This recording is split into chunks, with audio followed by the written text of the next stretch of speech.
Okay, so yesterday, guys, we focused on painting our backgrounds. Today, we're going to focusing on painting our plant life. So I'm going to start with my leaves. So I'm going to start with green. So I'm going to dip my brush into the water, then wake up my watercolors, and I want to go heavy on the edges, meaning I want to go pretty dark green, pretty Kelly green. I don't want it to be too transparent here because green is obviously going to be the star of the show. Leaves are green. But I am gonna mix it because a plain green leaf is kind of flat, kind of boring. So I'm gonna be using two colors to blend into my leaves. I'm gonna be using a little bit of yellow and a little bit of blue, okay? But the first thing I wanna do is I wanna get that leaf really outlined first so that I know my, I mentioned in yesterday's video how watercolors are very watery so that they can bleed. And we don't really want that to happen. So I always do my edges first. And then I can move a little more freely within the leaf itself. So I'm going in here.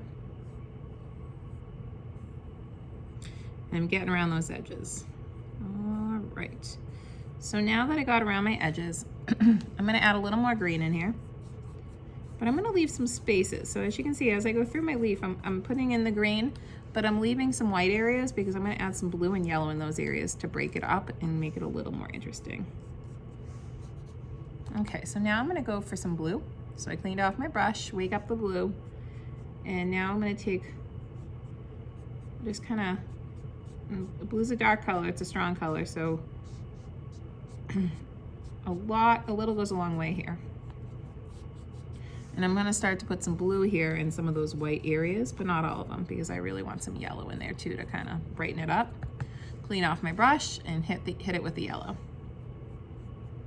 And since yellow is a lighter color, I'm actually gonna let the yellow overlap some of those green and blue areas, and it'll blend it a little bit. We don't want it to overblend it because it's nice to see some of those brush strokes. This is a painting. It's nice to see the blue streaks and the green streaks here and there for this painting. But it'll also kind of give it a little consistency and kind of bring it together a little bit. And then I have my leaf. Next, I'm going to show you how to paint a flower. So my flower, like I said, I'm going to do a reddish orange yellow flower. So I'm going to start with my red as my outline. I'm going to wake up my red with my brush. I'm not saturating it, meaning I'm not soaking the brush, but I'm getting it wet so I can wake it up. And then, just like I did with the leaf, I'm going to really kind of try to outline the leaf, or the petal, excuse me, of my flower to reduce the bleeding. And because I painted my background yesterday, and because it's dry, there's less likely to have that bleeding happen between the two areas. Okay, so I went in and I got a good outline here, and I have some lines within the flower that I'm gonna wake up to, that I'm gonna kind of bring to life with the red as well. Maybe I'll do a little line within the pollen and maybe one a little up there. Okay, so now I'm gonna let that set up a bit, and I'm gonna just paint my brush with water, and I'm gonna paint over this. So I did not add any paint to this brush, just water. Because what it's doing is it's kind of like the color by number. I don't know if you guys ever did those when you were a kid, but it's gonna wake up the dry paint and spread it around a little and just kind of make it a little bit pink, but without adding too much red, because I don't want the whole thing to be red, but I kind of want a pink going on. So that's how I did that. But it needs more. So now I'm gonna take some orange. I'm gonna wake it up with a brush. I'm not soaking it. I'm just, waking it up. And I'm gonna do a nice orange center here. And again, I'm gonna kind of add to the textures of the leaf here, my orange.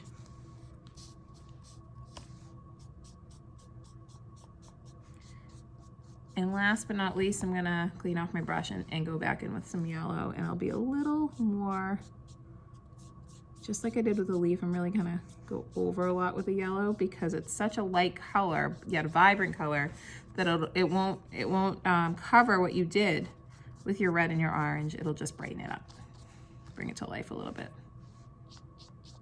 And there,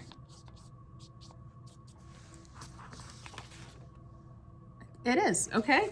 So today you wanna work, take your time. I think it's actually a good idea to maybe just do all your leaves today, and then tomorrow you can do your flowers, or vice versa. So you just stay with one color palette, but just take your time. And remember, this video is here for your resource, so rewatch it, paint with me if you'd like, and just do something you're really proud of. All right, have fun.